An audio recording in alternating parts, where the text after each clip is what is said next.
The July 7th, 2025 meeting of the Bay City Commission will come to order.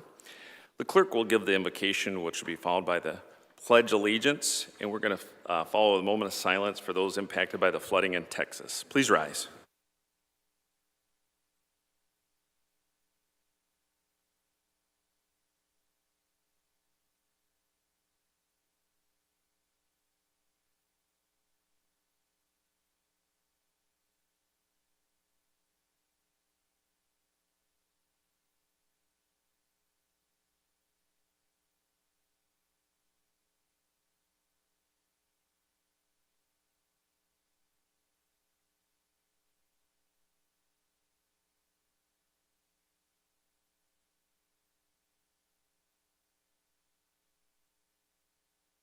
Thank you. Please be seated.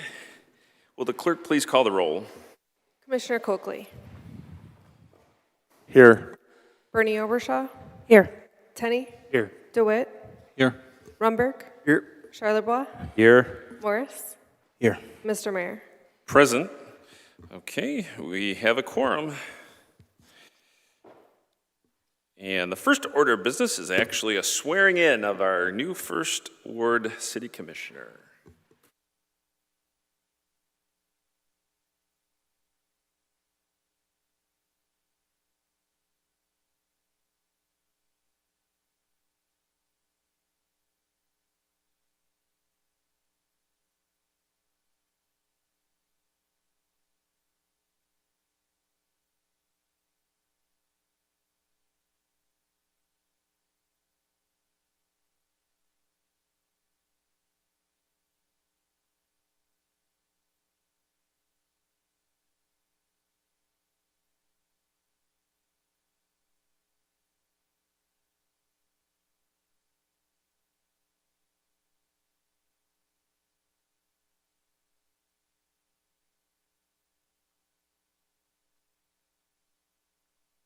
All right, congratulations, Commissioner Cubitt.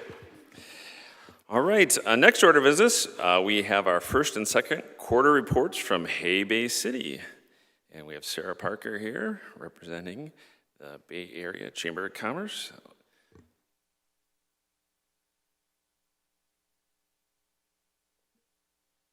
I remembered to turn it on this time.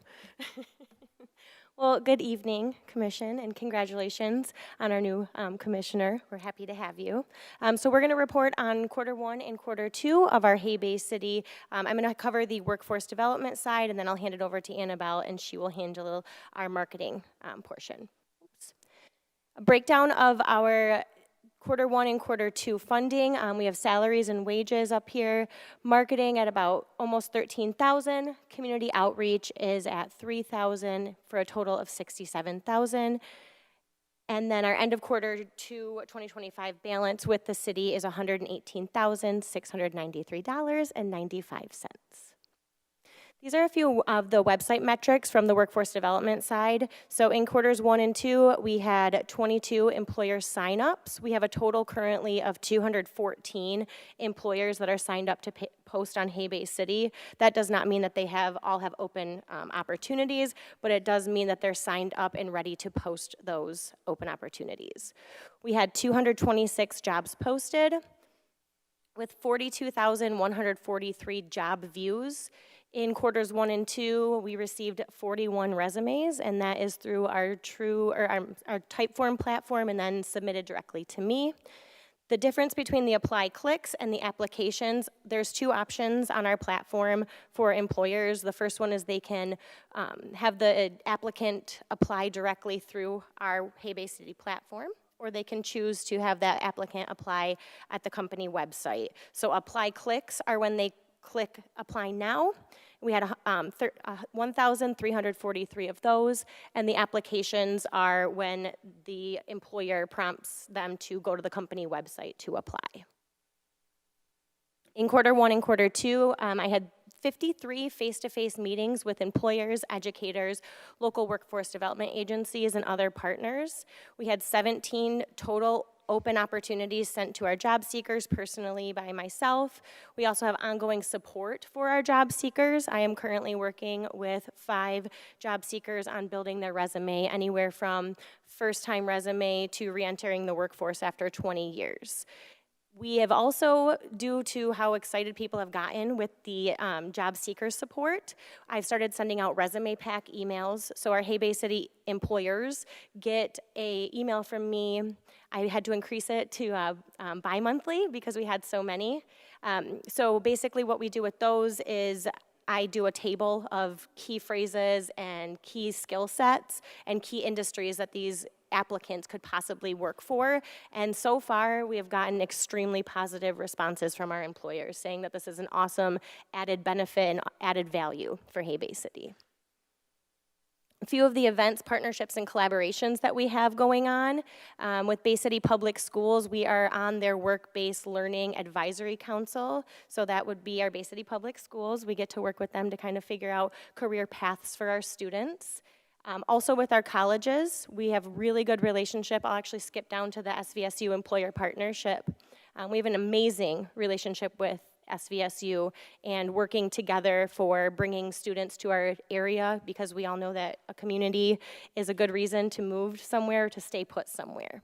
We're also heavily involved with the Bay Area ISD counselor tour networks. So a good way to get in front of those students to explain the careers that are out there is to touch base with the counselors so that the counselors can go back and talk with the students about the awesome things that are out there and the opportunities that we have here in Bay County. As always, we have a great relationship with Great Lakes Bay Michigan Works and Bay Future. We're in the office with Bay Future, so constant collaboration going on there. And then in May, we got selected to present at the Connecting Entrepreneurial Communities Conference. And that was an awesome privilege to be able to get chosen to go and present at that. And we talked about bridging the skills gap. So innovative ways to figure out the skills that employers actually need and how we can get those into the hands of our job seekers. We're also heavily involved with the STEM and STEAM initiatives. We are part of the STEM Stakeholder Committee. We're also a part of a Child Care Coalition Committee, helping to put together a Child Care Summit for businesses, because we all know that childcare is one of the barriers to employment. We actually will be on the Tri-Share Committee for that summit, October 29th. And then, as always, because of the barriers, we're also heavily involved in any of the housing conversations that get going on. There was a roundtable that I got the privilege to sit on with some state representatives and high-level contractor business owners to kind of discuss those barriers, but not just discuss them, start taking action steps to be able to help remedy that. All right, I'm going to hand it off to Annabelle.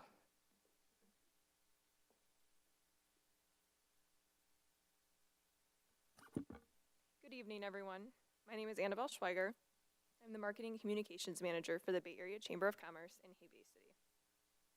For the first half of the year, our website received approximately 123,000 views and 40,000 users. The quarterly breakdown is displayed on the screen.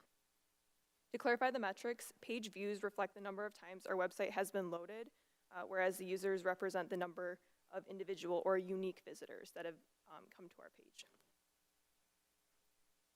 While overall traffic has dipped slightly, something we anticipated due to our Google ad spend, we continue to see strong engagement from the visitors who are coming to our site. One key indicator of this is the average sessions duration. Currently, Hay Bay City is averaging 2 minutes and 11 seconds per session, which, places us right on trend with industry averages. It is also important to note that some fluctuation in traffic is normal and expected from quarter to quarter, especially for community-focused platforms like ours. Job page views combined for quarter 1 and quarter 2 were approximately 87,000, with most of those views coming from Bay City, Ashburn, Virginia, and Detroit. The majority of our website traffic is coming from direct search, meaning users are typing our URL directly into their browser. This is a strong indicator of brand awareness and recognition. People know who we are and how to find us, which is fantastic. Following that, our next largest sources are paid search, driven by our remaining Google ads, and organic search, which reflects users finding us through unpaid search engine results. Here you will see the social media analytics that I'll summarize on the next slide. Hay-Bay City is active on Facebook, Instagram, and LinkedIn. In compiling analytics across all 3 platforms, we have a total of 1.28 million views, over 17,000 followers, 3,730 email subscribers to our newsletter, and almost 1,300 SMS subscribers, bringing our total audience to over 1 million individuals. Here is our content breakdown so far this year. It is separated into content we have shared and content that we have published ourselves. Some highlights were the Dow Apprenticeship Program, First Robotics, Frank's Great Outdoors, Gujan Brothers, and Sanctuary Yoga. In addition to our story-style content, we've introduced exciting new video features this year, giving us a fresh, dynamic way to engage with the community and showcase local stories from a new perspective. In quarter 3, you can expect to see stories about Bay City State Park, which will be coming this week, SBSU, Dow, and more. To stay up to date on any of these and other upcoming stories, please keep an eye out on our socials. As far as placemaking goes, for quarter 1, Hay-Bay City partnered with the Bay County Library System for an event called Cozy Up at the Library with Hay-Bay City. The intent of this collaborative event was to bring further attention and support to the library's ongoing winter reading program. Our event took place on February 12th from 10 to 11:30 a.m. We had a table inside the library, encouraging people to stop and see us, so we could not only tell them about Hay-Bay City, but also encourage them to grab a coffee and donut before they sat down to read and log their hours for the program. We promoted this event prior to, sharing information about the program, how to sign up, and then why they should. For quarter 2, we worked with United Way of Bay County to promote their Day of Caring event, a day of volunteering and working as a community to clean up Bay City. We collaborated by assisting in the promotion of this event, encouraging participation, and published a story after the fact, sharing the success of the event, encouraging people to keep it in mind for next year.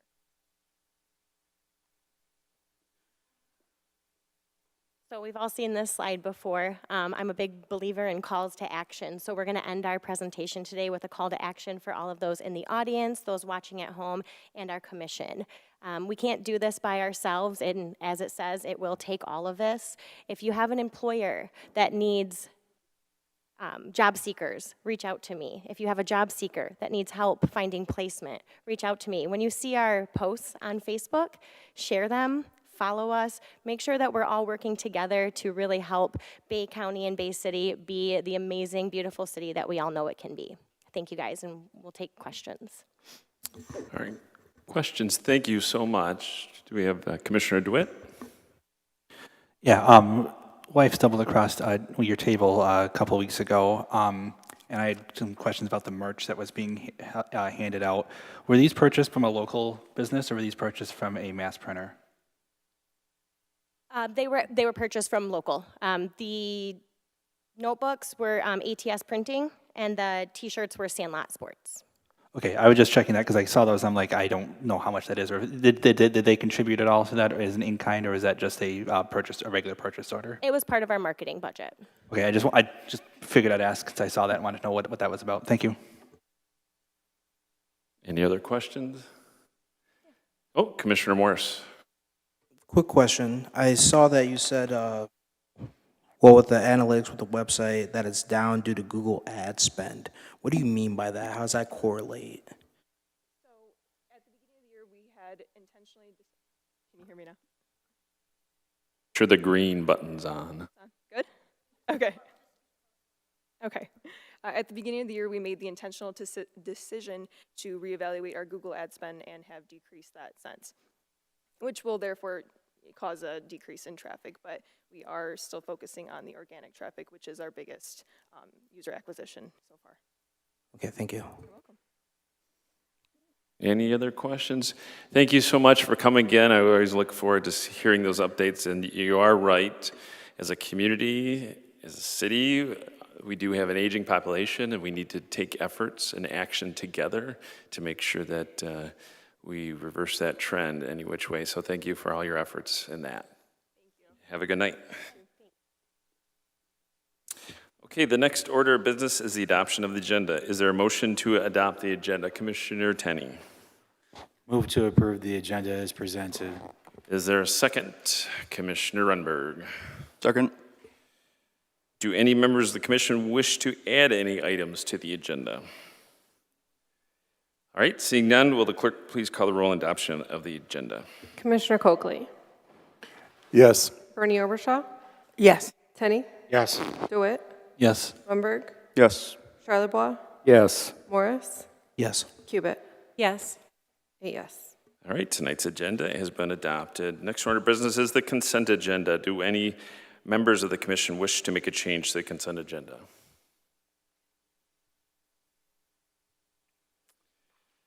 Okay, seeing none, the next order of business call, oh, no, okay. Public input on the consent agenda. This is the opportunity for citizens to remove an item from the consent for consideration on the regular agenda. If anyone in the audience wishes to make a change, please come to the microphone, print your name on the registration sheet, state your name and address for the record, and the item you wish to have considered on the regular agenda. All right, seeing no one come forward, is there a motion on the consent agenda? All right, Commissioner DeWitt. Move to approve the consent agenda. Is there a second? Commissioner Coakley. Second. Okay, will the clerk please call the roll on the adoption of the consent agenda? Commissioner Bernie Overshaw, Yes. Tenney, Yes. DeWitt, Yes. Rumberg, Yes.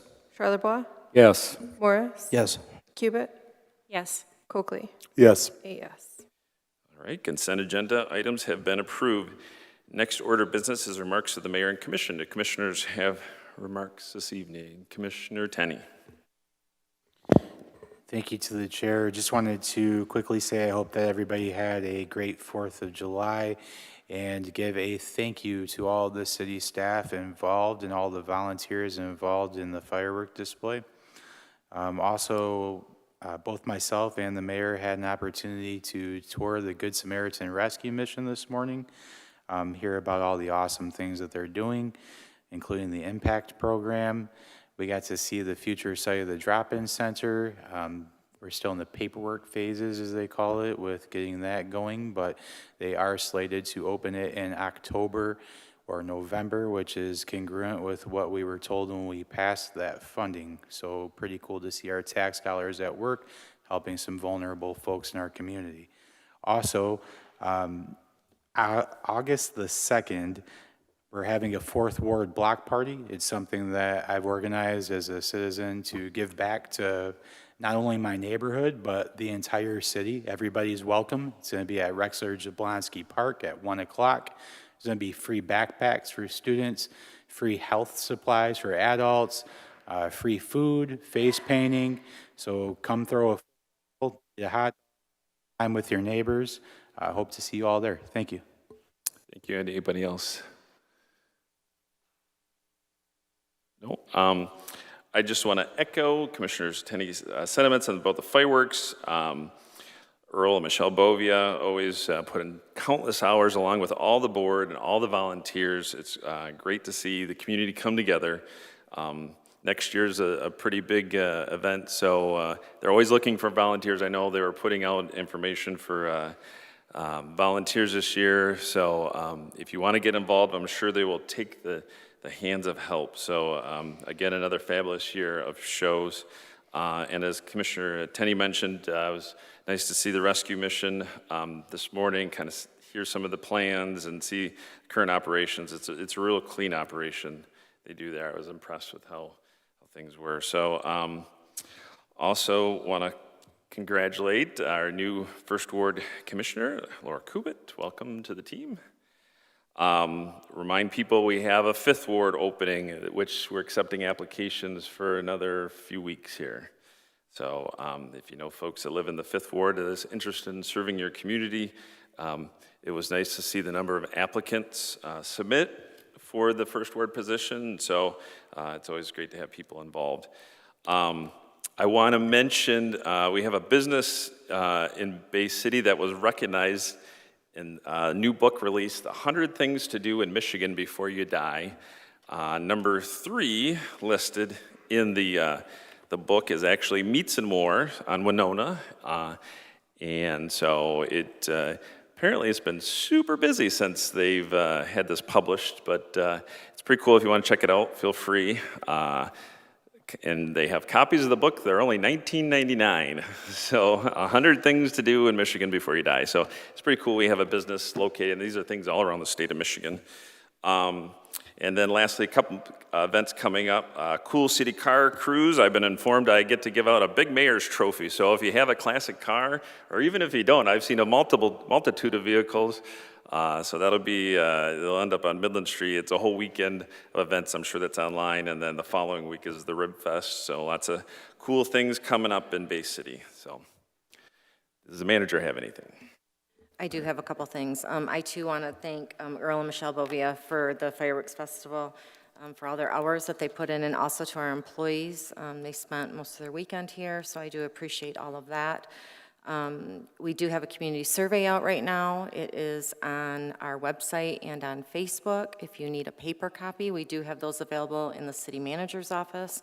So we are encouraging people to fill that out about your community.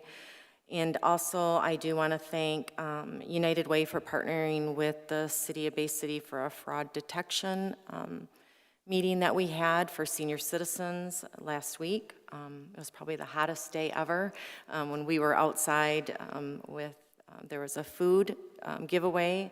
So many of our employees were there separating food for hours and giving it out to about 200 residents. So I do want to thank all those employees too for all their hard work that they did on that event. Thank you. Yeah, it was a great event. And next item of business calls for public input. Under the rules of the City Commission, each speaker will be allowed 5 minutes to speak. Commissioner Coakley will serve as the timekeeper. This is the opportunity for citizens to address the Commission regarding any agenda item or any other matter. If anyone wishes to address the Commission, please come forward, print your name on the registration sheet, and state your name and address for the record. Again, we ask that speakers be respectful when addressing the mayor and commission. Public input is a one-way communication, and the mayor and commissioners cannot answer the questions at this time. Feel free to meet with them after the meeting if you need further information.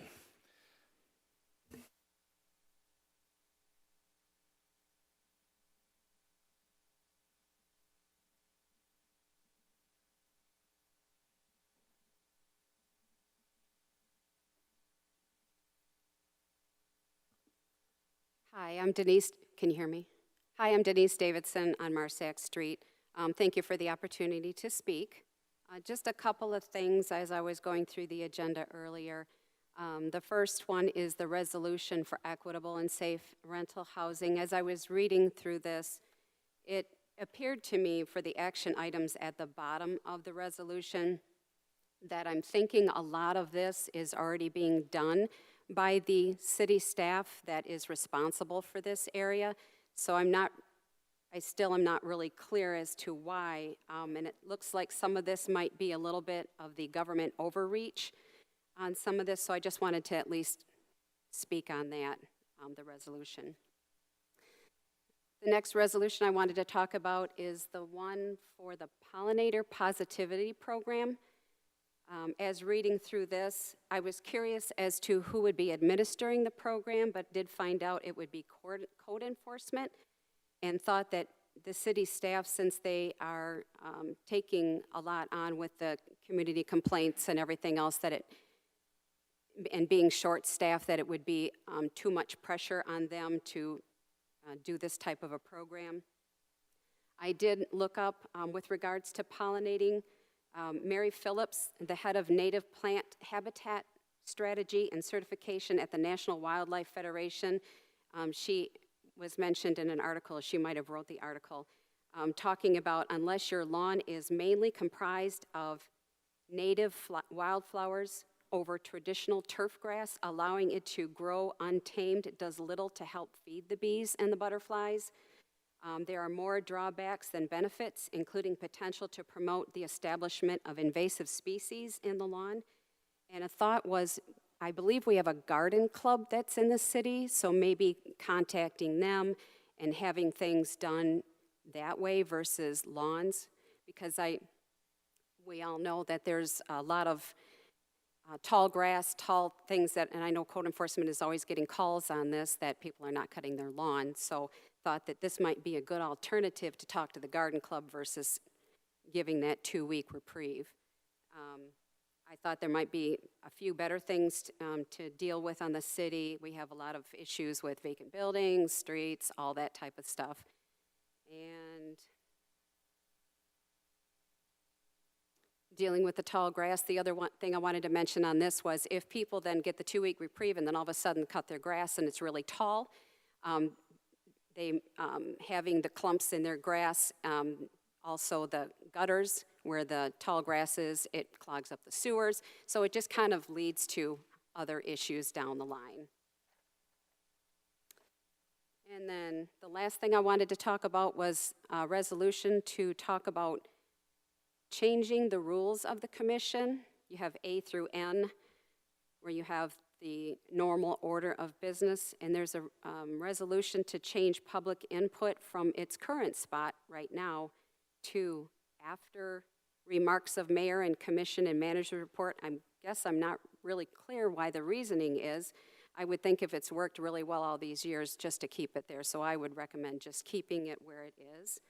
I think that's all I had. Thank you very much for your attention. I appreciate that. Thank you.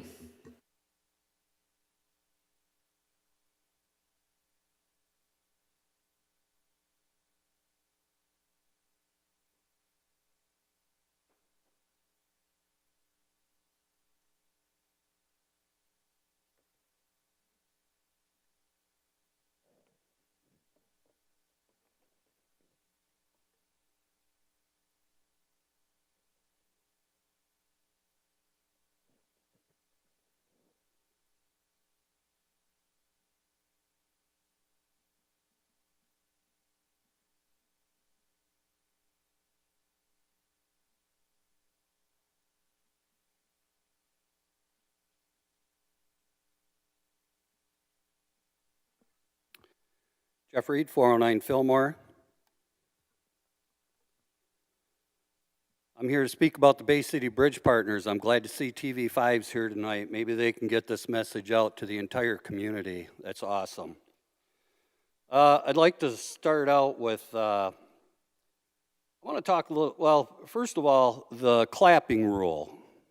If I'm up here speaking and people are pleased with what I have to say, I'm suspending the clapping rule during my time. One of the questions I have, and that we all have in the city of Bay City, is what did we get for our $30,000 that we spent on those attorneys for the Bay City Bridge Partners? It's still all top secret. The citizens are sick of it, and we want an answer. Talk about our tax dollars at work. Tax dollars at work, that's exactly what we want to know. What are we getting for our $30,000 that we just spent on these attorneys? Did they break the contract? It's all top secret. No one can give me a straight answer. Nobody. Because you all probably signed that confidentiality agreement where everything's top secret. We, the people, have the right to know what's going on with this bridge partner issue. And as far as the boycott against the bridge partners, that's going extremely well. You look at the people that are crossing them bridges, those are the people that have city privilege, like myself. We don't have to pay until 2028. We're crossing those bridges to help lighten the traffic on Vets Bridge for the citizens that do have to pay to cross those bridges. We're all working together, and we're going to continue to do that. And we will bankrupt the Bay City Bridge Partners. The quicker we kick them out of town, the better off this city's going to be. One thing you don't want to do while you're alive in Michigan is cross those toll bridges and give Bay City Bridge Partners your money. They're not in bed with the state of Michigan.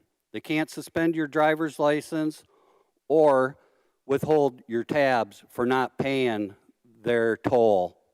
That's not law. I've said it before, and it still stands. So the warning here is real simple. Just don't do business with Bay City Bridge Partners. Because we, the people, we are going to bankrupt the Bay City Bridge Partners. And when we do that, hopefully the city can take control of these bridges and we can get with the federal government and the state and get some funding and get these bridges up and running good so everybody can use them freely and pass through our communities.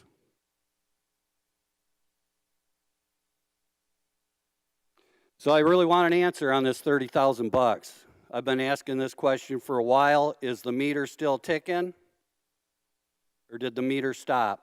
Nobody can say a word, and I think it's pretty sad. We talk about transparency. I'm not seeing any of this with the Bay City Bridge Partners. I thought about throwing my hat in the race for First Ward Commissioner, but I couldn't do it because I'm not going to give up my freedom of speech right and have to keep my mouth shut against things that I feel are flat out wrong regarding these Bay City Bridge Partners.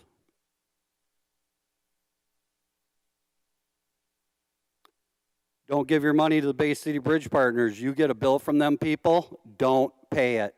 Anybody from out of town that is seeing this or hearing about it, they got no authority with the state of Michigan. They can't do a damn thing to you. Just throw that in the trash. And if everybody did that, we'd have to build a new courthouse. So just special for the Bay City Bridge Partners. And that ain't going to work out. So if you did get a bill because you accidentally crossed across one of those bridges when you came here to visit us for the 4th of July, just don't pay it. Don't let them scare you with their scare tactics, the nasty letters they send out to people. Just don't be afraid. Don't let them intimidate you. They certainly don't intimidate me. They've never gotten a penny from me, and they never will. That's all I got. Thank you.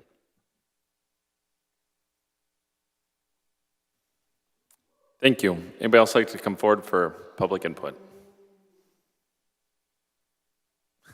Okay. Next order of business calls for a public hearing. This is the opportunity for citizens to address the commission regarding public hearing. There's 3 of them. There's 4 of them, I'm sorry. So the first one is application of Straitswood Treating, Inc. for industrial facilities tax exempt certificate located at 4804 East Wilder Road in the amount of $300,000. Second is the application from Hawthorne Realty LLC amending the obsolete property rehabilitation district located at 201 South Lynn Street. The third is the application from Yusuf Harold, Hawthorne Realty LLC for a 12-year obsolete property rehabilitation exemption certificate located at 201 South Lynn Street. And number 4 is a Code of Ordinances, Chapter 85, signs be repealed and replaced in its entirety. So is there a motion on all 4? Commissioner Tenney? Move to allow for public hearings 1 through 4. Thank you. Is there a second? Commissioner DeWitt? Second. Okay. So the first one, if anyone wishes to address the commission regarding public hearing item number 1, please come forward, sign the registration sheet, and state your name and address for the record. Seeing no one come forward, public hearing number 2. Anybody like to come forward for public hearing number 2? All right. How about public hearing item number 3? Anybody like to come forward for public hearing item number 3? Okay, and lastly, public hearing item number 4. Anybody like to come forward? Okay. So the next order of business is special orders. Will the clerk read the next item on the agenda? Special Order 1, Commission as a whole resolution regarding an application from Straitswood Treating, Inc. for an industrial facilities tax exemption certificate located at 4804 East Wilder Road in the amount of $300,000. Recommendation approve. Is there a motion? Commissioner Renberg? Move to approve. Is there a second? Commissioner Morris? Second. Discussion? Commissioner DeWitt? Yes, do we know if there is a representative from Straitswood Treating in the audience? Move to suspend the rules to allow the representative to come and answer questions from the commission. Yes, is there support? Commissioner Coakley? Support. Is there any objection? Okay, seeing no objection, the rules have been suspended. Please come forward. Hi, is the green light on? Sure, the green light's on and talk directly into the mic. Can you hear me now? The green light is on. Can you hear me? Okay. Okay, my question was this, is I had someone, actually someone else on the commission here reach out to me to look over it again. And I just want to confirm that you guys are just building a new additional warehouse Yes, correct. for it, okay.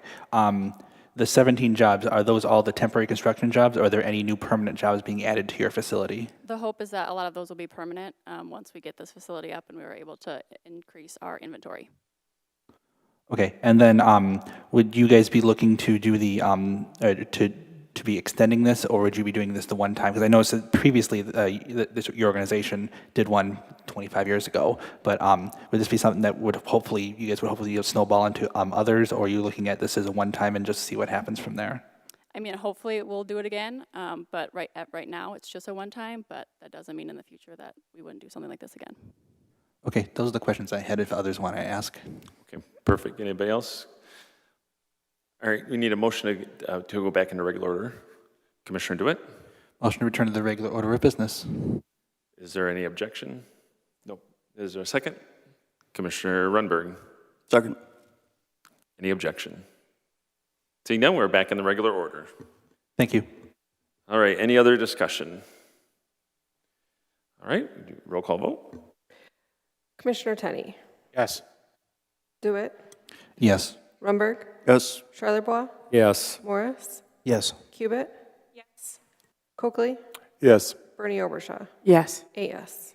All right, special order's been adopted. Will the clerk read the next item, please? Special Order 2, Commission as a whole resolution regarding application from Hawthorne Realty LLC, amending the obsolete property rehabilitation district located at 201 South Lynn Street. Recommendation approve. Is there a motion? Commissioner Morris, Move to approve? is there a second? Commissioner Coakley, Second. discussion? Commissioner Runberg. Yeah, I'd just like to say the Arlington Hotel, I forget how long that's been closed now, but it is nice to see somebody doing something with this. It was a staple of the Midland Street Business District once upon a time, and it'd be nice to see it not being all dilapidated. So appreciate someone stepping forward on this one.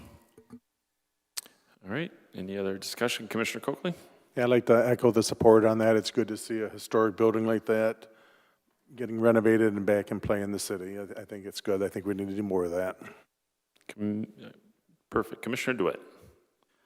So I'm not against this. My thing is are amending a previous one to allow for a adjustment to the new one in number 3. So we're kind of splitting the waters here with my question, but through the mayor to the city manager, is there a limit to how many times these can be altered before they have to come through and start the process over again?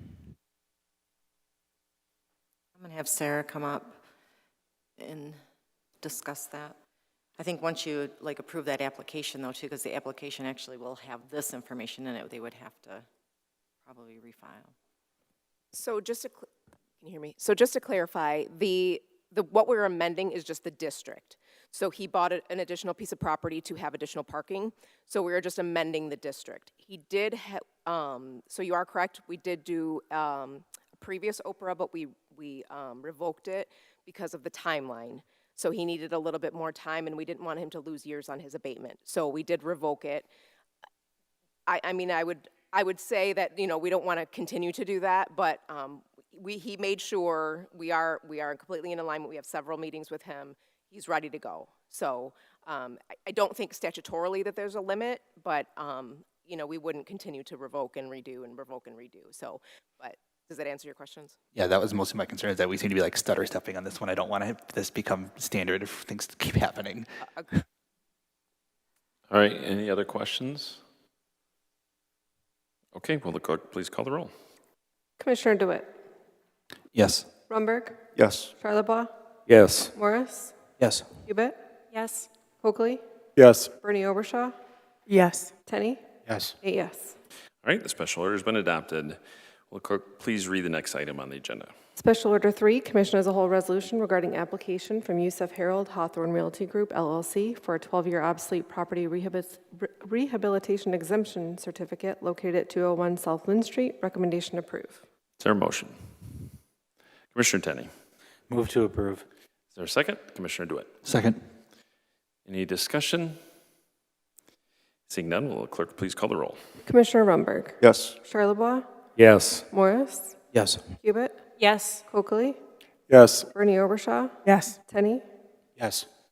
And DeWitt. Yes. A yes. All right, the special order has been approved. Will the clerk please read the next item? Special Order 4, City Manager recommending Code of Ordinances, Chapter 85, signs be repealed and replaced in its entirety. Recommendation approve. Is there a motion? Commissioner Tenney. Move to approve. Is there a second? Commissioner DeWitt. Second. Discussion. Commissioner DeWitt. I do want to say, unfortunately, it's a shame this wasn't intact over the weekend because I saw a couple of moving video boards that were doing advertising at a very rapid rate of change, like digital billboards on trucks that were flipping every 2 or 3 seconds. It was quite obnoxious to watch those ones. So I'm glad this is done, but I wish it could have been done a little bit sooner. All right, thank you. Anybody else? Will the clerk please call the roll? Commissioner Charlebois. Yes. Morris. Yes. Cubit. Yes. Coakley. Yes. Bernie Overshaw. Yes. Tenney. Yes. DeWitt. Yes. Rumberg. Yes. A yes. Special order has been approved. Will the clerk, that moves us into our regular order of business, will the clerk read the next item? Regular Agenda 1, Commissioner Bernie Overshaw's resolution regarding equitable and safe rental housing. Is there a motion? Commissioner Runberg. Move to approve. Is there support? Commissioner Cubit. I actually wanted to move to table, actually. So I know I'm brand new to the commission and I don't want to throw a wrench into things. And I've started conversations with Commissioner Bernie Obershaw.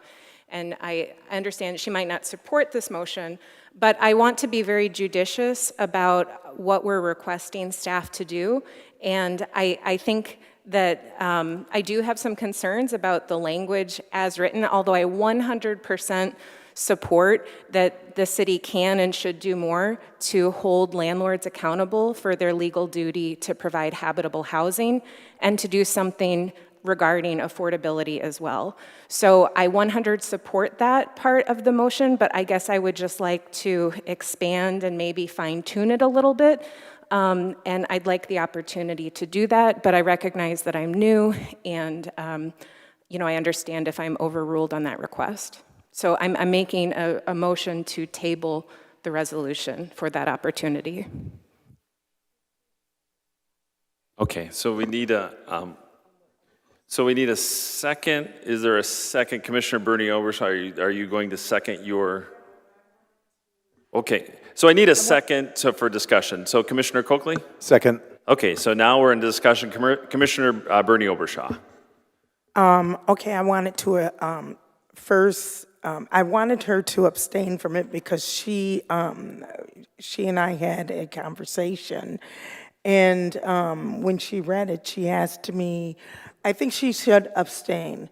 When she read it, she reached out to me and she told me that she was, in fact, a landlord, and that she questioned me and said that she didn't think that it was fair that I was asking for the tenants to be notified, give them more time, more than 30 days to raise their rent.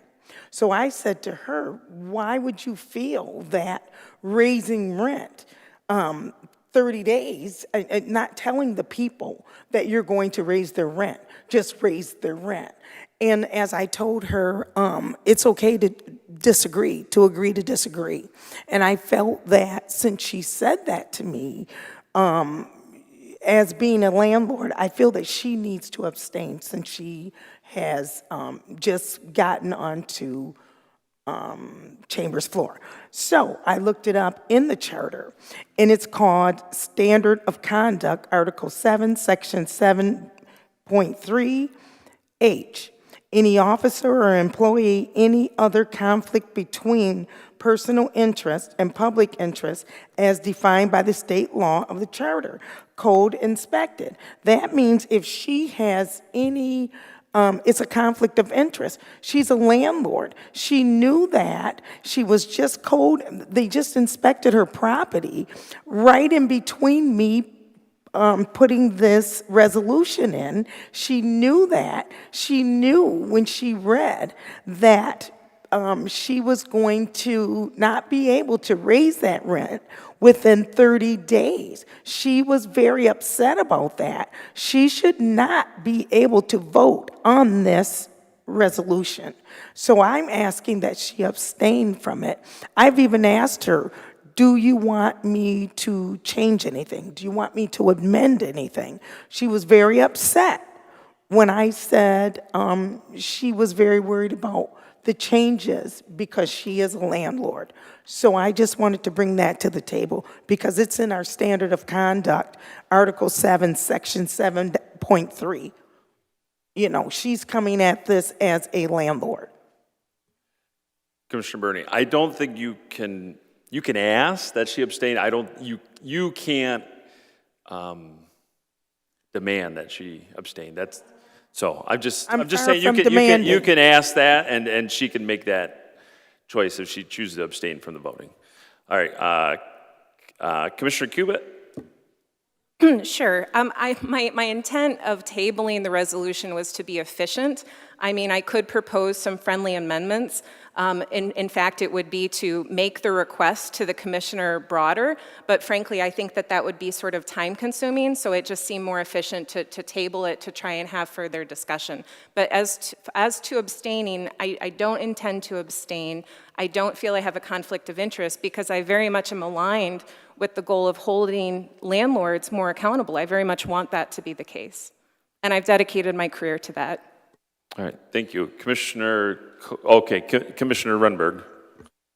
Yeah, so I'm just reading the resolution again, and I don't see, it looks like, as far as I can tell, based on the resolution, all this is really calling for is through the city manager to have the city staff study and evaluate with findings to be presented to the city for potential implementation via amendments to the city code. So this resolution really just has the city staff reviewing what our scope is, what we're capable of accomplishing, unless I'm reading this incorrectly here. What I'd like is the city manager just opine on that, if she would. I think you need to be more specific and just use city manager. You got to stay away from using city staff because obviously you can't give direction to them.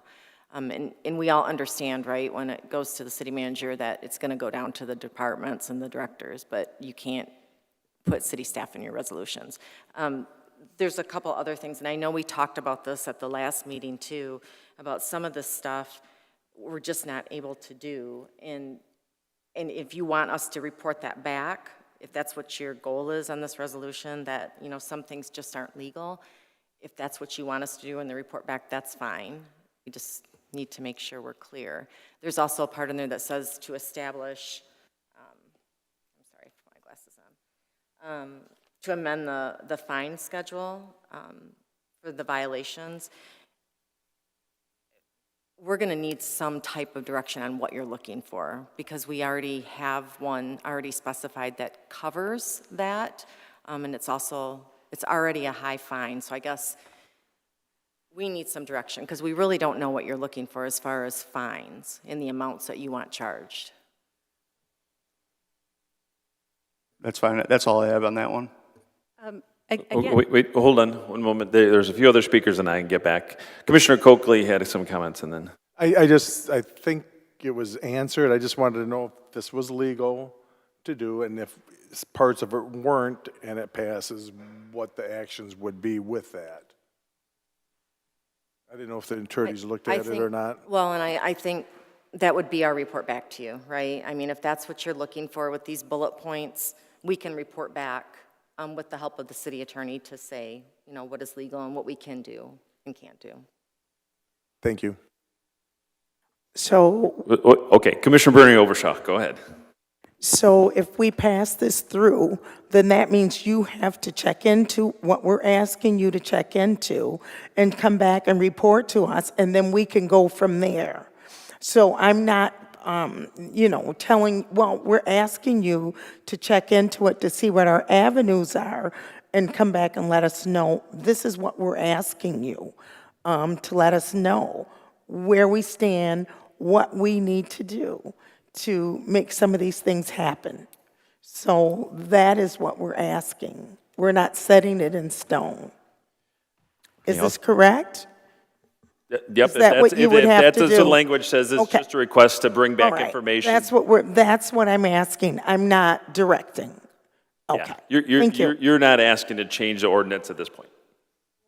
Correct. Okay, Commissioner Cubit. Sorry, I'll try and wrap it up. And I totally understand that. I was just trying to look for an opportunity to provide more clarity. So for example, there are some phrases in here that if I were the person receiving this assignment, I would have questions about. And so I wanted to try and fine tune that a little bit. So for example, double the fines. Are we talking about all code violations? Because that could include vulnerable seniors that don't have the finances to resolve the issue. Or are we only talking about landlords in a rental context? I think the intent is rental context, but I think we should be clear. That's all. I'll stop talking now. I've made a motion to table. We'll follow the proper procedure. I was just trying to be efficient about our staff time and resources. Oh, okay. So it would be a motion to refer back to commission. Not to the commissioner. Commissioner, to Bernie Obershaw. So you made that motion, is that correct? That you would like this referred back to the commissioner for a rewrite? Thank you for the clarification. Yes, a motion to refer back to the commissioner for rewrite. I would very much like to be part of that, if that means having a meeting with staff to clarify some of the language or doing something further. I'd very much want to promptly and efficiently have that opportunity. Okay, so is there support for that? Or second, I'm sorry. Commissioner Runberg? Yeah, I'm hoping that this is the first of everything, so I'd take a second on that till we do it right the first time. Okay, yeah. Get the second. Makes it easy. So are there objections then to refer this back to Commissioner Obershaw to rewrite or to reevaluate? Commissioner Bernie, you object? Okay, so in that case, we need to do a roll call vote on the objection. Well, So it's on Commissioner Cubit's motion. So you're voting on a yes means send it back to Commissioner Bernie Obershaw, a no means you do not want to send it back to Commissioner Bernie Obershaw. Okay, so Commissioner Cubit. Yes. Coakley. Yes. Bernie Obershaw. This is to send it back to you for changes. To send it back to me? Yes. For changes? Yes. So yes or no? You just objected to doing that. So I want to do it now, to vote for it now. So then no. you would vote no. No. Tenny, Yes. do it. Yes. Rumberg, Yes. Charlebois, Yes. Morris. Yes. 7 yes, 1 no. okay, so this is being referred back to Commissioner Bernie Obershaw for review and rewrite. Okay, will the clerk please read the next item on the agenda?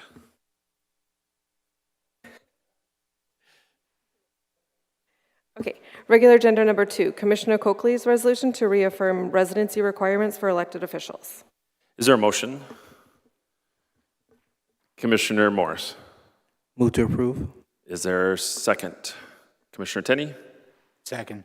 Discussion? Commissioner Runberg? Yeah, I just wanted to clarify some things on here, so to either yourself or the city manager. That's already a standing rule both in state law as well as our charter in the city, correct? Yeah, there's a couple different areas in the city charter that talks about elected and appointed, but there is the Home Rule City Act that it does fall under as well from 1909. Okay, that's what I thought. So I lost some sleep over this one myself, looking at it. And just so you know, too, there was a correction in that section. Thank you to another commissioner that did call that out, that it was the wrong section number, but there is the correct section number online now. Thank you for that. So yeah, seeing that it's already policy and it's already law, I feel like this might be a little bit symbolic, having this put out there. It seems to me that there's a certain climate right now that is targeting of individuals rather than we're doing this for the right reason. And if this is just being redundant because it's already settled case law and settled law on the books for Michigan code, I don't see why we're doing this. It seems like it's just a waste of our time as far as being performative and drawing toward things that don't actually benefit the city in any way. If there is a process already established, if somebody is allegedly living or outside of their ward, then I think we should be following that process. Yep. So the charter does not list a process, really, and how to take care of that. If you are under the assumption or you do have the facts that somebody doesn't live here, it's kind of vague. There is a process, though, 'cause it's a state law. Right. So it seems like that would be a channel that would be available, and I'm not sure what this accomplishes because all it's really doing is restating what is already on the books. It's not actually changing anything.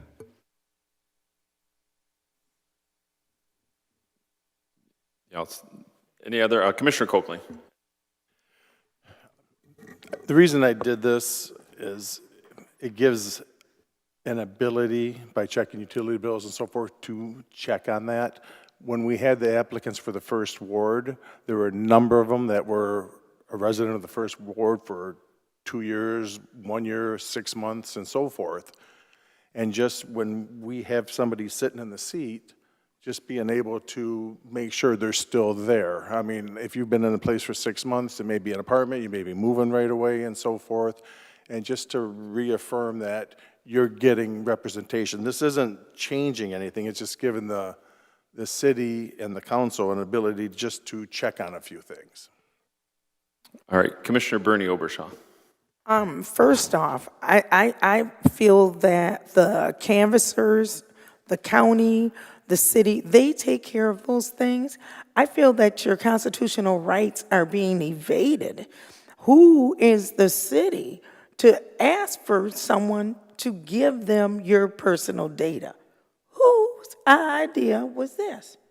Somebody sitting up here rolling their eyes about, this is ridiculous. I want to know who wanted that. Who wants to know somebody's bill? I read it. Your electric bill, you want to pay mine? Because I sure need somebody to pay it. You want my gas bill? Because I sure need somebody to start paying my bills. Now, ridiculous. When you run for the mayor, a seat, the canvassers, the county, the clerk, that is her job. She likes her job. They do that for you. It is a law. Who said to write this cockamamie stuff? That's ridiculous. Now, if you want to start paying my bills, I'll bring them to you. City manager or mayor, one of you did it. So I'll bring my bills to you from now on. I just want you to know that. I live at 234 North Jackson. You want me, come and get me. I can go to Paris. I can sleep wherever I want to sleep because I know it's about me. I can lay my head wherever I want to. If I want to sleep over there in 234 North Jackson, I can. If I want to sleep in Birch Run, I can. If I want to go up north, I can. If I want to sleep wherever the hell I want to for 2 or 3 days. Point of order, can we get back to the business of the resolution? I'm letting you know it's all about me. So ask me. Don't punish Point of order. everybody else. Okay. Are you all set, Commissioner Bernie, Commissioner? please. Yep, you made your point That clear. part. All right, thank you, Commissioner. Commissioner Cubit. Yes, so I do see that in our charter, section 3.3.3 does say in the case of death, resignation, non-residency, it talks about how to fill the vacancy. So it's very clear that you have to be a resident as defined as, you know, a registered elector under election code. And there's lots of different standards of residency, you know, whether you're talking about Michigan income tax, principal residence exemption, there's lots of different standards. And I agree that there's vagueness in our protocols for if somebody had some kind of concern, how they do it. You know, as Commissioner Bernie Obershaw just said, you know, there is a recall process and anybody could initiate that. That seems like quite a lot of effort too. If there is a current concern, oh, and I should say too that this current resolution does seem to not change any current law or change any access to information that's already available. It's basically just asking the city manager to put this piece of paper in the new, in the orientation booklet. It doesn't say by voting for this, I'm affirming that I'm a resident under this standard or that standard. I'm happy to do that. I could understand how constituents would have concerns if their commissioner spent a lot of time outside of the ward. I could understand that concern, and I think that it's something worth talking about. I guess Commissioner Bernie Obershoff, if you want the opportunity to just, assert that, I suppose we could amend the rules and we could all declare, where we live, but I don't know how useful that really is.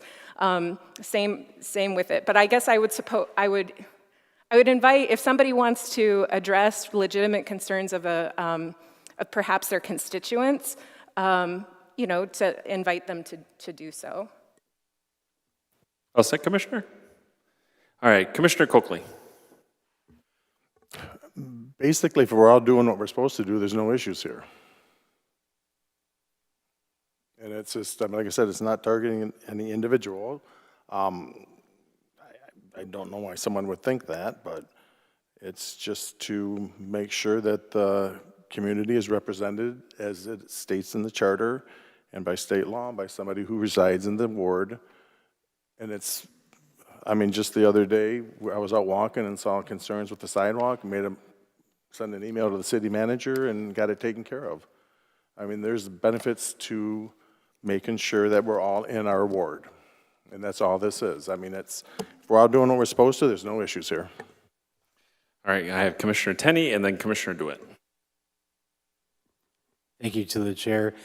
I feel as if the people to whom the power belongs deserve to be represented by people who live by them in their ward. Full stop. Thank you. Thank you. Commissioner DeWitt. I just wish we had something that we, like we currently have written in this mostly reaffirmation, because when I was on the Charter Commission, when we went through this section, this was you don't want to change too much because you're going to run into case law with everything. So making this doesn't seem to be, from what I remember from 8 years ago, an issue with that. But I wish we had something like that for higher levels of office where people are concerned with carpetbagging, like we had in the last election with a much higher office than what's here. And with that, I would like to call the question. Okay, so with that, we're calling the question. Is there objection to call the question? So Commissioner Obershaw, I'm guessing you're No, I have one last thing to say. You have to object, and then we have to vote on whether or not we're going to allow it. I have one last thing to say. Why can't we do that with city manager? Okay. Why can't we hire people? Okay. Point of order. City. Yep, you're out of order, so. Okay, we're going to roll call vote. So this is on the motion to approve the resolution. Commissioner Coakley. Yes. Bernie Obershaw. Yes. Tenney. Yes. DeWitt. Yes. Rumberg. Yes. Charlerbois. No. Morris. Yes. Cubit. Yes. 7 yes, 1 no. The motion passes. Okay, next order of business, please. Regular agenda number 3. Are you good? I just want to be able to read the resolution with people be able to hear me. Commissioner DeWitt's resolution changing the Tuesday, September 2nd, 2025 City Commission meeting to Monday, September 8th, 2025. Is there a motion? Commissioner Coakley. Motion to support. Is there a second? Commissioner DeWitt. Second. Motion to approve, not support. Approve. Okay, thank you. And you're still second. Okay. Correct. I think Commissioner DeWitt. I'll make the statement because it came under my name. Since almost all of us here were not here when this calendar was originally set up, I had some conversations with some others who also expressed some possible concerns about that weekend, and then I cleared it with the city manager before we went through so that she can get that cleared up in time for their end of it. So we will be doing second and third Monday in September instead of first Tuesday and then third Monday. So just clarification on that for everyone else here. All right, thank you. Any other discussion? Roll call vote, please. Commissioner Bernie Obershaw. Yes. Tenney. Yes. DeWitt. Yes. Rumberg. Yes. Charlerbois. Yes. Morris. Yes. Cubit. Yes. Coakley. Yes. 8 yes. The motion's been approved. Would the clerk please read the next item of business? Is regular agenda number 4, Commissioner DeWitt's resolution regarding a pollinator positivity program. Is there a motion? Commissioner DeWitt. Move to approve. Is there support or second? Commissioner Runberg. Second. Discussion. Commissioner DeWitt. All right, so I want to talk to a few things about this. One of the speakers mentioned that this might be a huge burden on code, and I'm hoping it's not. And the way that I did it the first time, I got told that it's not the right way to do it. So I'm doing it the opposite way and going from the back end to go move forward on something that I have had many people ask me about in this city, and I'm being told that that's not the right way to do it either. So we need to try to, if we have ideas that are supported by the majority in this chamber and many people in the community, we need to work on it. In any way we can, and we need to actually get things done. We turned a lot of things down because it's just the way we've always done it, and we need to stop doing that as a city. For the suggestions that came up, a lot of people unfortunately don't have the time to invest cash and their own personal time away from work to do a lot of the extra changes, but I will say that a majority of the yards that I have been in the city are not full turf. They are mostly clover because they are not kept up artificially by a lot of pesticides and insecticides. And clover is excessively good for the local entomological population. And while that doesn't necessarily grow, things that grow with it do get above the level. So that's why ideally I was hoping to do a one line, change it, and we'd be done, and we could go the small government route of just having it done. But having to go this way so that people can be appeased is the other option. And hopefully this is as minimal as possible, giving 3 months to get something back to us so that we can actually see the results and make sure that it's all set so that we're all ready to go for next spring. Thank you. Good. Commissioner Morris. Through the chair to the city manager, do you foresee this being a large burden for code enforcement? I do, and to be honest, we talked about it at the last meeting. I just know that the number of complaints that our department gets about long grass, and even if it's 2 weeks, it's going to increase code enforcement. Sue is here tonight, so she's the one that takes probably 100% of those calls. I mean, you could ask her probably how large her load is, especially in the spring.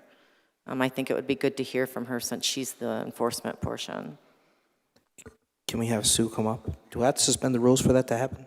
Can she just come up and talk? It's city staff. Yes, city staff is fine. Okay, thank you.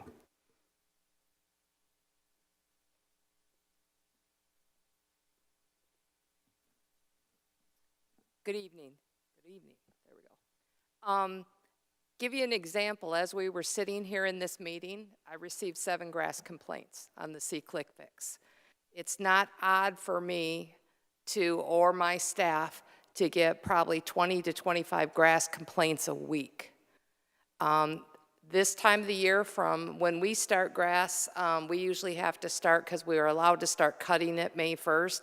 We have to start sending letters at the end of April. It probably takes up 70 to 75% of our time in the spring, in the summer. The last couple of summers, including this one, normally in July and August, it'll get dry and we don't have to cut so much. That hasn't happened the last couple of years. We're spending roughly $80,000 a year to cut grass because it's not being cut. So yes, this will definitely be a burden on my staff.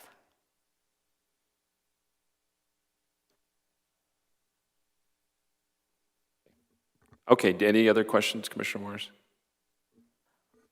Sure. Can you think of any other, I'm not trying to put you on the spot, is this something that we could possibly work on in the near future about something similar to this that may not be as much of a burden, or do you think that something like this is just not feasible, period, no matter how we look at it or what we do? I think if you look at what we already have for pollinator areas, we have the middle grounds, which is 8 acres, almost a pollinator area. We have 4 other pollinator areas. I think we could do some great educational programs if people truly want to create good pollinator areas on their property. because what you're looking at is specific things, specific flowers, specific types of plants. A lot of the data that I've read is, for instance, if you let people grow their grass for 2 more weeks, and yes, bees do go into the grass, they like to hibernate in the grass and then come back out. It's not for pollination, but then all of a sudden you cut that grass, and that ecosystem is now gone. It upsets that. So I think there's other ways that we could possibly do it, maybe with some educational programs if people really want to add some different things to their property, along with the pollinator areas that we already have. All right, that's all I have. Thank All right, Commissioner Runberg and then Shalwa. So thank you for coming up to the podium. The way I'm reading this resolution, it would really be this is an opt-in program, so it doesn't seem like it should be too difficult to come up with a way to, when a resident complains about their neighbor's lawns, just realize, have it flagged or identified in some way that this is participating in the program. And none of us here, I can't speak for everyone, but I don't assume any of us are ecologists or scientists for this. So we've all done our own little bit of research on it. And for what I've been able to ascertain is these pollinator areas, while they're not harmful by any means, they're not adequate or effective in covering large swaths of areas. It just focuses in one area and it doesn't really translate very well through the broader community. I think if we just had a system that just flagged it so we knew if they were participating in it, that would be an easy one for that, at least that aspect. I'm not speaking to the other burdens this might create, but it just seems to me like there is a way to accomplish this. And I have also had residents asking for this, and I don't think people are going to go through all this just because they want to be lazy for 2 weeks. So they go through the process of trying to opt into something like this. But yeah, that's all I really had on it, was that it seems like this shouldn't be a very difficult fix to put in place to make it not be so burdensome. Thank you. All right, Commissioner Shalwa. Yeah, I just wanted to say, on Winona Street, a couple blocks off of Midland Street, there's a flower garden. The whole lawn is a flower garden. And it's kind of obvious that it's a flower garden. It's not overgrown grass. So I don't know. I know what Commissioner DeWitt's trying to do, and I don't know how to get there exactly. But as I said, it's obvious that a flower garden is not overgrown grass. You can just tell. I mean, I'm no expert, and I was going to mention what you mentioned. There were down by on the middle grounds. There was a huge soccer fields down there. It's all been turned back to wildflowers, and I was all happy about that because there's no point in mowing all that grass. I think there's a few strips on either side of the road if you want to run your dog or whatever, and that's a huge area for pollinators. So. Again, I don't know how we're going to get there, but it's a trend going on. People are they don't want to cut the grass all the time, but it's not the same thing as overgrown grass when you have a flower garden. It's obvious. And I don't know how we're going to get there. I'm not sure, but that's all I have. Thank you. All right, Commissioner Cubitt. Yes, so help me understand the current way that the complaints come in. Are there multiple ways? There's phone calls and there's also, is it an app? Yes. First of all, we have our regular phone calls, so we get several of those a day. We have what we call a regular email, which is our code enforcement email, so they can come in that way. Then we have our See-Click-Fix app, which you can do that on your phone, where you can make a complaint about long grass, streets not being done, anything within that purview. So there's at least 3 ways that you can do it. In that app, would there be a way to designate that a property, like if we did a program like this to like put it in the app, like, oh, this, to put people on notice if they were trying to enter it in the app, that they already know by in the app that this is a registered property? Not with the See-Click-Fix. The way it's set up now, it's just for basically to record complaints or concerns. What we call our BSNA software, which is where we would have to log in anybody that would participate, is not connected to that and could not be connected to that. They're 2 totally separate systems. So we would have to do everything by hand. And there's a lot that, of course, I don't know, but trying to be promoting pollination seems like a good thing. I don't know, is there a difference in code enforcement from saying like a front yard versus a backyard? A code enforcement is set up that it's basically 150 feet from the front to the rear. So what that does is, let's say you have a longer property or what we call alley lot, we wouldn't make you cut it all the way back. But to look at somebody's grass in the front or somebody's grass in the rear, it's the same if it's within that 150 feet. So no, we would be looking at the same thing. Flower beds, things like that, obviously are not included in the grass program. When we look at grass, we're looking at the main grass. We're looking at the front yard, the side yards, the rear yards. We're not looking at the flower beds. If someone chose to cut the very front of their house but not to cut the back of the house, is that something that could still flag That's a violation. Okay, thank you. I guess one more question. You know, I'm just trying to brainstorm here. If you opt into the program, if whatever we can sort out the specifics of it and have some kind of like sign, you know, signs can come out or they can be pulled out or they would be expensive to make or lose track of them. You know, I'm just trying to think if there's a way to put other people on notice to mitigate any complaints. But I guess sorting out the details, if there's opportunity to do more collaborating and brainstorming, then maybe we should dig in a little bit more. It seems like you do have some positive ideas and are willing to work on a possible education program or something else. So maybe that's a solution. All right, Commissioner Coakley, and then back to Commissioner DeWitt. I don't have a comment for staff. I have a comment after she's done, so I'll wait. Okay. Commissioner Coakley, or Commissioner DeWitt. Thank you. Hi, Mrs. Coggins. Hi. So I understand the trepidation of the number of complaints we get between the first, and that's why after the first one, it's like, okay, back to the drawing board, try to reset it, try to see if we can get something else going. And the way I wanted to make this was so that it would be hopefully as minimally impactful to your department as possible to get the most benefit. And the only other way I could think of doing this besides how this is written would be to write essentially a novel of going through your code book. And I don't want to do that to you because I know that's going to be an even bigger nightmare in the end to do enforcement.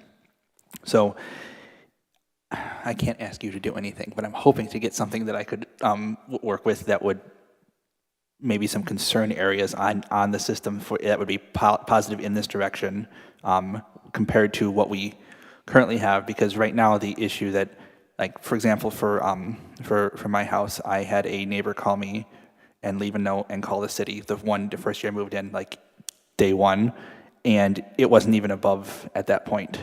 So when I cut it on day one, he had already called in and nothing happened because it wasn't in violation. But I think some of the people's attitudes for certain situations need to be looked at too, because I know a lot of the complaints come in, people think it's long, but it's not necessarily long.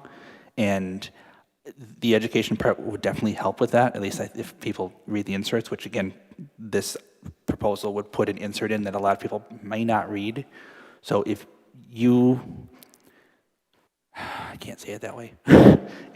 if I could get the city manager to possibly help me find some weak points in the enforcement that we could use to help actually make this more feasible, because this is something that, yeah, has been asked for by multiple people, and I think doing something is better than nothing, but the something does need to cut that balance. I'm just tired of being told that don't do it. So I'm hoping through you to hopefully get some information. So it's just so I'm clear, so are you looking for alternate locations to do more pollinator projects, or you're looking for people's yards? I'd like to have individuals do it if possible, because I think it would be more localized. We'd be able to get better spread throughout the city, because the problem is with city lots is they're city lots. A lot of them are either not in good condition because they were like a house that was raised and burned down and repossessed, so that not good soil for a few years, or they're on the edge of town where they're not really feasible either. Like the email I mentioned to you about the massive let off Trumbull, like that's great for that area, but it doesn't really help into the city very far. I just want to say, so I haven't said too much, but I mean, what is the possibility of looking at a partnership versus the city? I mean, I'm looking at the costs associated with as implemented, if approved, There was 803 notices sent out during that time frame that you're talking about this last year. The year before was 938.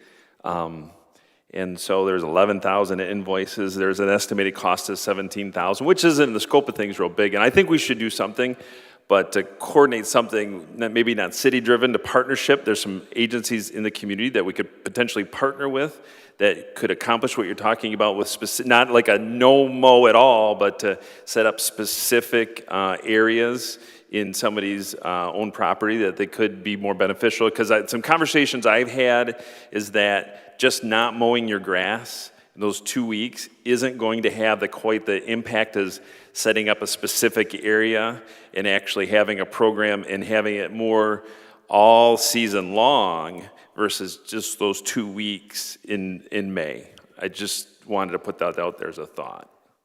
Yeah, if you want to pass along who's contacted you, instead of the person who put forward the proposal, I would love that instead of being pseudo gate kept on that, because that's how I feel it is when something's introduced in this chamber and then the organization is reached out to someone else and not the person who introduced it, because that really puts a stonewall on how this process is done. So if you can pass those over or CC on them, that'd be great. Yeah, it was a conversation with somebody, so. Okay, I know there were several other comments. Commissioner Coakley? Real quick, since we're just going at it, I really want this. I want to support it, but I want to separate, since grass is not doing what we need it to do and just it being abused, I would like to make sure we're clear on what we want to do with this. Myself, my wife and I, we do have a nice clover-filled backyard right now. I'd love to tell you it was on purpose, but it's not. But pollination is going on all the time there. We just let it go a little bit longer, then we'll cut it down a little bit longer. So it's just a little thought into getting it right to make sure we're doing things. But this is a good thing we're doing right here. So I think we do need to refine it a bit and get it right. Are you asking to refer it back to staff, or you're going to vote on it, or what are we doing? You have to give a motion, Commissioner. I'm going to support whatever you want to do on this. This is your resolution. I think it's good. If you want to refine it, I'm going to trust you on that. If you want to just move forward with it, we're fine. But I just want to make sure we get it right, because there's a lot of good we're doing with this right here. It's a good resolution. Just want to get it right. I just didn't want to say anything in case he had something to say too. Go ahead. There's other commissioners who want to talk too. All right, Commissioner Morris, and then Charlevoix, and then Commissioner Cubit. I don't want to push this through because it's aware that there needs to be some fine tuning to this. I would like for it to be referred back to staff. I am not going to be the one to refer it back to staff because I don't know how to word it in a way to refer it back to staff for this. But if it did not get referred back to staff, I would turn it down because right now it's not ready to be anything anyways. It would be referred back to the commissioner because it's not staff initiated. Yeah, it's just like we did with the other one. Okay. Well, then refer back to Commissioner then, I guess. Commissioner DeWitt, are you opposed to just pulling it right now? And I think we've had some positive discussions. As long as I get that information from you two up there, I would greatly appreciate that so that we can get this done. Again, if we want to get this ready for next spring, the action time is now because we move at the speed of government. So getting it done now would be helpful. So yes, I'm okay with Commissioner Morris' suggestion on the premise that I get that information, I'd say by the end of the week, if possible. Yep. Will do. All right, is there any objection to doing that? Well, yeah, you can just withdraw it without... Okay, yes, we will withdraw the motion. Okay, so it's been formally withdrawn. All right, is there any other business for us tonight? More. Number 5, Commissioner DeWitt's ordinance amendment to the Code of Ordinances, Chapter 2, Administration, Article 2, Commission, Section 226, Rules of Commission, Rule 7 regarding public input. Point of order. Did we ever go back to not suspending the regular rules, and do we have to do something to get out of that? We've been in regular order business for a while. When city staff comes up, we don't suspend the rules. My apologies. Only if it's Thank an you. outside person. Yeah. Yep. Okay, so is there a motion? Commissioner Tenney. Move to approve. Is there a second? Commissioner DeWitt. Second. Discussion? Commissioner DeWitt. Again, to address this speaker's concerns, what this does is it puts public input before the commissioner comments, so that instead of the current system where there is no opportunity for us to directly or indirectly respond unless it's about a specific item like I'm doing right now. It would allow us the opportunity to hopefully create some notes during citizens' public input and respond if we deem it individually necessary. So that's the only change here. Again, as with the one that got shot down last time, this was also in that packet. It was suggested by another member in here, and I concurred with the agreement. So that is just changing the order to give this commissioners the opportunity to respond in an official manner if they so desire. Sure. All right. Commissioner Charlevoix. I agree with this. I think it'd be good if we could talk back and address it in front of everybody during the meeting, not after the meeting. So I'll support this. Okay. Thank you. Commissioner Morris. I also like this because it gives us an opportunity to talk publicly about some of the public input that might come forward, but I just don't want it to be set as an expectation that no matter what, we will retort about what is said in public input. But I do like having the opportunity to be able to do so. Yes, thank you. And just for clarification, too, is a motion to receive, so there'll be another reading of this at the next meeting for final approval. Commissioner Coakley? I also would like to comment that I do like this. It gives an option to answer a question if we so choose to. Sometimes we want to answer the question we can, and it just give an opportunity to give a little feedback. It's not going to be a debate. It's just going to be able to answer the question when we can. Commissioner. Thank you. I just wanted to say real quick that the way it currently is set up, this, you can speak with your commissioner afterwards sort of thing. One of my colleagues before we were seated said during their own public comment that is tantamount to off the record, right? Anytime we're speaking to you all and we're not here being recorded, it is off the record. So I think it's great for us to be able to respond to you guys in a manner that is transparent for everybody to see, right? So that is all. Thank you. Thank you. Yes, Commissioner DeWitt, yes, I've advocated for this for some time, so I'm glad to see this, hopefully this voted on. I do agree with a lot of the commissioners, and that's why I kind of sent it forward to be looked at, is because many times I've heard from folks that come to the podium is that we just sit and stare at them after and can't really respond. And so this gives us an opportunity.